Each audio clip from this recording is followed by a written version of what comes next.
Hi, I'm Bryce Bladen. I'm working with the DUN, and I'm here having a conversation with Noll about his band and his past life. Band as well. Obviously, Robbie Noll came about. How did that grow to be something? I was sitting in a bar room, drinking beer, as I was pretty good at it. And I had a mutual friend of a mutual friend scenario that I met, Rob Simon, came over to me and said, "Hey, I heard you play guitar." I said, "Yeah, well, let's get together." So he pushed and pushed. And so, long story short, him and I, and he was playing with another bunch of bands, or another group of guys. And I kind of went over and joined their practice. We'd have to ask Rob what the name of those projects were, because I don't remember anymore, because we're going back a lot of years. So, but that's what it was. And so in the meantime, the guys would take band break, as we like to call it. And then I had been working on some acoustic records, or acoustic music, I should say, songs. And I was playing them while they took break. And Rob said, "What are you working on?" Blah, blah, blah. And I said, "I'll do some songs I wrote," you know what I mean? And that was kind of it for us. And so we just basically started to steer towards writing songs and finishing these songs. I had almost the album this side, 55 written. Borrowed some material from a good friend out in the Midwest, Vito, that I asked permission to play. And so it kind of, that was really it. That was what it was. And it was just going to be Rob and I, Rob and Noll. And that was it. We were just going to do, we were just working on, it was never supposed to be anything back at. We were going to continue to be in a rock band. And that's what happened. And as it kind of grew into things, the name Rob and Noll came about because it was Rob and Noll. And as we played a show, the guy, when he said it, with the Pennsylvania accent with a wad of chewing in his mouth, said, "And now I'm introduced to you, Rob and Noll." He said Rob and Noll. It sure sounded like Rob and Noll.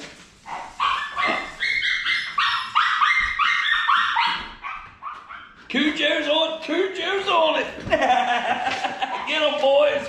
So, and that's what it. And Mike Ford was a lifelong friend, and I think we decided, Rob and I, the full band, like the rock band kind of cover band thing, kind of went away. And Rob and I focused on writing songs, and I said we need another guitar player, and it was a perfect fit to bring Mike in. Mike and I had been friends for, I don't know, at that point, forever, high school mates, and I played guitar, and it just fit. And so after that show we got done playing that show, and it was a little place in Biggerville, Pennsylvania. It was I don't even remember who knows what it was for anymore. It was a benefit of some kind. Mike was there, and we approached Mike after that show and said, "Hey man, when you want to play, absolutely, would love to do it." And Rob said, "By the way, man, I got the name of the band. We're going to call it Rob and Noll." And I didn't really have anything to say in that. I couldn't even argue. All right, so you guys have been making music for like 20 years. You guys have 2 full albums, and you also have enough music to make 2 more full albums. What happened to the band? COVID. No, that's the truth. Honest to God, that's the truth.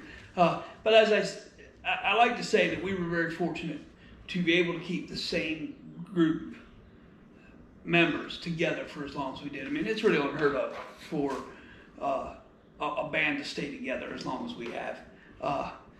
And that's a tribute to a lot of things. That's a tribute to the work ethic of the people in the band, and their talent and their drive to play music is second to none. And so it made it enjoyable every time we got together to play. It was fun. It was what we, and then COVID hit, and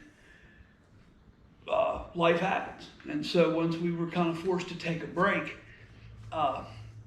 everybody's life kind of took over. And that's just what happens. And so it's unfortunate, I suppose. Yeah. All right. So if COVID killed the rock and roll band, what are you doing right now? Well, I'm just remodeling a house and taking on some other side projects of that, working. I have a kid in school, ready for college. So that's my focus is to make sure she has what she needs. I believe Mike is running his own business as he always has. I haven't really spoke with Rob. He's, from what I understand, he's touring the country, and he has some other business ideas, some different opportunities he wants to go down. I wish all of them the best. Not Mike. I apologize. Matt, Beth, and Jason all play in a band called From the Gray. They were the only ones that continued to play music, I believe. They had the drive and determination, and the wants. After 20 years of a band, I was ready to take a break and take a hiatus. I wanted my weekends and Saturdays back, nights back, Sunday nights. But they're moving on with a band called From the Gray. Really great players, creating really good music. And if you get a chance, I would absolutely check them out. All right, so as you know, Dot and Beth both had a party, and you were the last band to have played in that party. Come next year, you were also the band that said that you had wanted to do it again. What was your reason for that?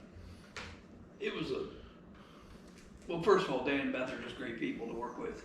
Great friends, great people. It was a great environment, great place to have a party, and a great place really to put a festival together. And since we're an original rock and roll band and one of the few, not the only in this area, we decided we wanted to have an original festival. And then I think Dan came up with the name Homegrown Fest, and so I said, that's perfect. It's kind of what we're about, growing food and taking care of yourself and original music and homemade whiskey and homemade wine and homemade beer and, homegrown, any other kind of, homemade music, right? And basically for us, for me in my mind was the homegrown music, and I said, dude, we can turn this thing into, this can be a thing, I think people will come around though because they can connect to it. And at that time too, when it started, I always said music was really just, people were looking for something that was better, something that was more organic in the music scene. Things we came out in the 2000s with pretty cookie cutter rock and roll stuff, Nickelback, not to throw a Nickelback because everybody knows I don't like Nickelback, but a real stale and a stagnant thing in the music scene. And I said, I think really people want to come back to vinyl records and to that feeling. And that kind of just fell into that whole, Beth was, a gardener and, and like I said, it just fell into the home brews were the thing of, breweries were just starting out, and they were, local breweries popped up and people were making their own liquor, and so it just seemed fitting for us to be an original band and have an original music scene with all of that. And that was kind of what we pushed to Dan, and I said, man, it'll happen. We'll bring a bunch of original artists along, and that it is. 10 years, what is it, 10 years? 10 years now, I think. This will be number 10.